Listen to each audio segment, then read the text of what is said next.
Lomba mancing yang digelar Kodim 1405 Malu Setasi diikuti puluhan komunitas mancing, pare-pare, dan warga setempat. Lomba yang digelar tetap menerapkan protokol kesehatan dengan mengharuskan peserta menggunakan masker dan menjaga jarak.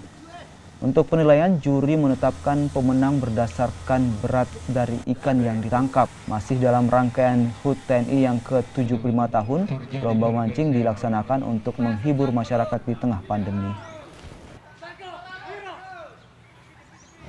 Maksud dan tujuan pelaksanaan mancing ini karena di tengah pandemi ini untuk menghibur masyarakat ataupun warga yang berada di sekitar pare-pare ini supaya refreshing, karena dengan adanya pandemi ini banyak yang tidak pernah keluar ataupun banyak yang cuma di rumah saja.